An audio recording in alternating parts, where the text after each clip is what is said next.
Imagina un mundo sin fronteras, sin naciones, sin ejércitos, un mundo donde el ser humano apenas comenzaba a dominar el fuego.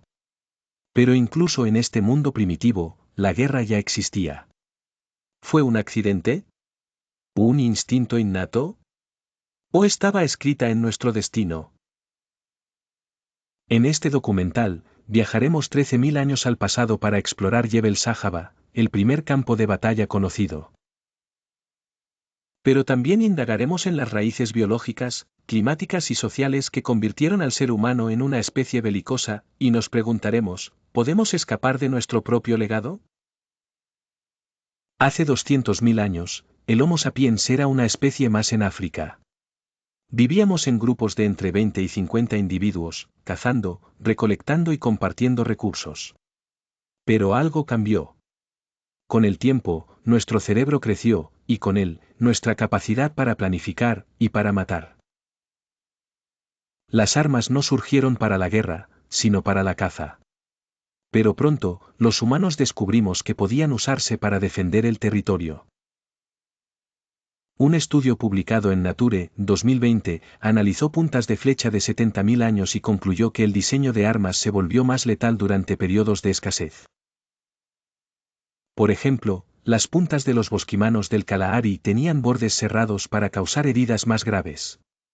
Según el Dr. John Sea, Universidad de Stony Brook, las armas prehistóricas no eran solo herramientas. Un arco y una flecha podían matar a distancia, lo que reducía el riesgo para el agresor.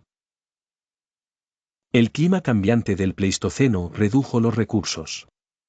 Grupos que antes compartían tierras se vieron obligados a competir. Un estudio de la Universidad de Cambridge, 2018, analizó 182 asentamientos prehistóricos y descubrió que el 60% tenían defensas naturales, como ríos o acantilados, indicios de miedo al ataque. La defensa territorial no era casual. En el yacimiento de Göbekli Tepe, en Turquía, templos de 9000 a.C. muestran esculturas de animales amenazantes, posiblemente usadas para intimidar a grupos rivales. Según el Dr. Richard Brangham, Harvard, autor de The Goodness Paradox, los humanos tenemos un instinto de coalición. Este instinto es la capacidad de unirnos para atacar a otros grupos. Este comportamiento, observado también en chimpancés, pudo ser clave en la evolución de la guerra. Un estudio de la doctora Amanda Henry, Universidad de Leiden, sugiere que el consumo de carne y la cocción de alimentos aumentaron nuestra energía cerebral. Esto permitió estrategias complejas, incluida la guerra. La teoría del recurso escaso, según Moulces, la población crece más rápido que los recursos, lo que pudo desatar guerras por comida, agua y tierras fértiles en la prehistoria.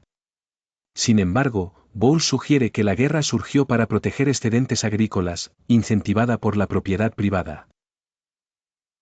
El factor cultural, Glowacki sugiere que grupos con rituales cohesivos eran más belicosos, viendo a los otros como enemigos.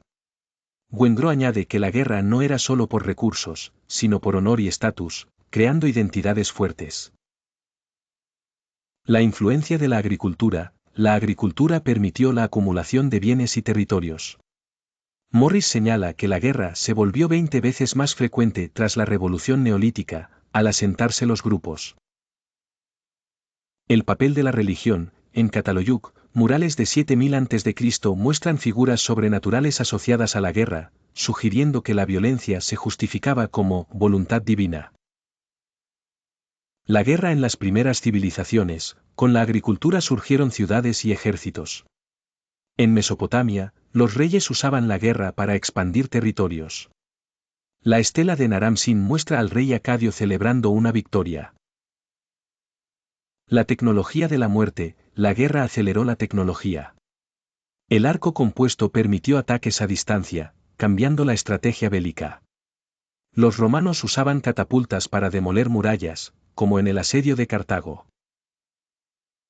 La guerra como propaganda, los faraones usaban la guerra para legitimar su poder. Ramsés II exageró su victoria en Cadés, aunque la batalla terminó en empate, usando relieves monumentales. La guerra en el Antiguo Oriente, Ciro el Grande creó un imperio mediante estrategias de terror, masacrando civiles para sembrar miedo, una táctica que definiría conflictos durante milenios.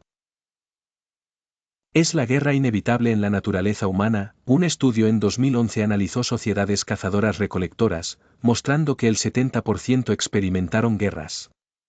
Free argumenta que la guerra no es universal, citando a los Kun del Kalahari. El papel de la empatía. Pinker argumenta que la violencia ha disminuido gracias a instituciones y empatía. Organizaciones como International Rescue Committee demuestran que la cooperación global salva vidas. La guerra en el siglo XXI, la guerra es más letal y tecnológica. Kaldor describe los conflictos modernos como guerras híbridas, combinando ciberataques, propaganda y violencia directa. El futuro de la guerra, la inteligencia artificial plantea dilemas. Scarre advierte que las armas autónomas podrían tomar decisiones de vida o muerte sin intervención humana. La guerra ha evolucionado, pero sigue siendo una sombra en nuestra historia. Hoy tenemos herramientas sin precedentes, diplomacia, leyes internacionales y tecnología para compartir recursos. La pregunta es si queremos evitar la guerra. El pasado nos advierte. El futuro nos espera. La elección es nuestra.